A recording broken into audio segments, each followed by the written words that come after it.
Welcome back to our another video. Today we will discuss about easy English rule. আজকে আমরা তোমাদের সাথে আলোচনা করব কিছু ইজি ইংলিশ রুল। দেখো, আমাদের অনেক সময় কনফিউশন থাকে যে আমরা আই এর পরে কি বসাবো, কি ভার্ব বসাবো। আই হ্যাভ হবে না হ্যাজ হবে, হি হ্যাজ হবে না হ্যাভ হবে, হি উইল হবে না হি শ্যাল হবে, হি ওয়াজ হবে না হি ওয়্যার হবে। এগুলো নিয়ে আমাদের প্রচুর প্রবলেম লেগে থাকে। তাহলে আমি তোমাদেরকে আজকে শর্টকাট ট্রিকের মাধ্যমে এটা বুঝিয়ে দেবো, যেটা তোমরা ভুলবে না, নোট ডাউন করে নেবে, লিখে নেবে। আর সব থেকে বড় জিনিস, তোমরা আজ পর্যন্ত লিখেই আসছো, সবসময় মাথায় রাখবে। এগুলো যদি তোমরা মাথায় রাখো না, তাহলে তোমাদের প্রচুর সুবিধা হবে। দেখো, আই সবসময় কোন কোন ভার্বকে নেয়। আই মানে আমি। এই যে আমি, তোমরা এটা জানো নর্মালি যে আই অ্যাম নেয়, I am A boy. I have eaten rice, আমি একটু আগে খেলাম, ভাত খেলাম। এই যে I have eaten rice. I was a doctor, তাহলে আই কাকে কাকে নেয়? আই অ্যাম নেয়, আই হ্যাভ নেয়, আই ওয়াজ নেয়, আই হ্যাড নেয়। কাকে নেয়? আই হ্যাড কে নেয়। I shall go to Kolkata, আমি কলকাতা যাব। আই কাকে নেয়? আই শ্যাল বি, মানে আমি কলকাতা যেতে থাকবো। I shall be going to Kolkata, আমি কলকাতা যেতে থাকবো। আই হ্যাভ বিন, তার মানে কি? আই হ্যাভ বিন মানে হচ্ছে তোমার অতীতকালকে বোঝাচ্ছে। তাহলে এই যে এই সমস্ত আই কাকে নেয়? Am, have, was, had, shall be, will, have been, তারপর উইল বি। তারপর দেখো বলছে উই, ইউ, আমরা, তুমি, তোমরা। উই মানে আমরা, ইউ মানে তুমি, ইউ মানে তোমরা। ইউ কাকে কাকে নেয়? এই যে সমস্ত জিনিসগুলো এরা সবসময় নেয়। Are, have, were, had, will be, have been, মানে কি এই ভার্বগুলোকে নেবে। তোমরা এই যখনই উই, ইউ, তারপর ইউ যখনই লিখবে না, টেন্স অনুযায়ী তোমরা এটাকে চেঞ্জ করবে। যেমন এখানে আছে ইউ আর প্লেয়িং, বা উই আর প্লেয়িং মানে আমরা খেলা করছি।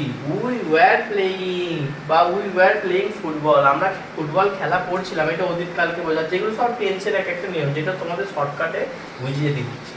আর এখানে তোমরা কি পরে কি ভার্ব বসাবো সেটা আমরা বলে দিচ্ছি। তারপর দেখো, দে কাকে কাকে নেয়? দে মানে তাহারা। They are, they have, they were, they had, they will be, they have been. তারপর দেখো আছে হি, সি, ইট, নেম, যে কোনো বাকি যা কিছু নাম থাকুক, কোনো ব্যক্তির নাম, কোনো বস্তুর নাম, কোনো জায়গার নাম যা থাকুক সেখানে। দেখো, হি মানে একটা ছেলেকে বোঝায়, সি মানে একটা মেয়েকে বোঝায়, ইট মানে যে কোনো জিনিসের নামকে বোঝায়, আর নাম মানে বুঝতে পারছো। তাহলে ইজ কাকে নাই? হি ইজ, সি ইজ, তারপর has, he has, she has, had, he had, she had, he will, she will, was, has been, will be. এই যে সমস্ত ক্ষেত্রে এটা নেয়। তাহলে দেখো এখানে কি বলছে? Is has, he is a girl, he is a boy, he has a dog, he had, he will go to Kolkata, he will go to Kolkata. তাহলে এই যে এই সমস্ত জিনিসের ক্ষেত্রে আমরা এগুলো ব্যবহার করি। তাহলে আই সবসময় নাই I am, I have, I was, I had, I shall be, I have been.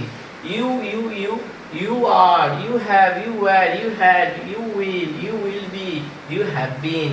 They মানে তাহারা। They are, they have, they were, they had, they will be, they have been. He, she, it, না আর একটা name. সে, ইহা আর একটা হচ্ছে নাম। Is, has, had, was been, has been, আর কি হচ্ছে এখানে? Will be. এই সমস্ত ক্ষেত্রে তোমরা এগুলো ব্যবহার করতে পারো। আর এই সংক্রান্ত তোমাদের আর কোনো সমস্যা থাকবে না। যখনই তুমি এগুলো দেখবে তখন তার পাশে টেন্স অনুযায়ী এটা বসিয়ে দেবে, তাহলে সেটা এই সেন্টেন্সটা তোমার কাছে কারেক্ট হয়ে যাবে। আর এরকম দ্বারা আরও ভিডিও পেতে আমাদের পেজটাকে ফলো করো, এবং আমাদের ইউটিউবের চ্যানেল আছে, ইউটিউব চ্যানেলটাকে আমাদের সাবস্ক্রাইব করো, অল মিনস অল ভি। আর আমি বলবো যে আমাদের চ্যানেলের মধ্যে যে সমস্ত ইম্পর্টেন্ট ভিডিওগুলো ছাড়া আছে সেগুলো অবশ্যই তোমরা দেখো, কারণ ওখানে আমি সহজ সরলভাবে তোমাদেরকে বলে দিয়েছি, যেগুলো তোমাদের ভুলবে না, আর দ্বিতীয় কথা কি কাজে লাগবে।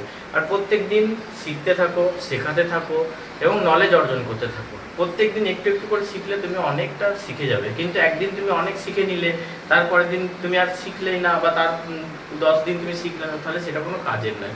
প্রত্যেক দিন একটু করে শেখো, সেটা তোমার অবশ্যই কাজে লাগবে। আর যেটা শিখবে ধ্যান দিয়ে শিখবে, মনে রাখার চেষ্টা করবে, বারবার সেটা মেমোরাইজ করবে।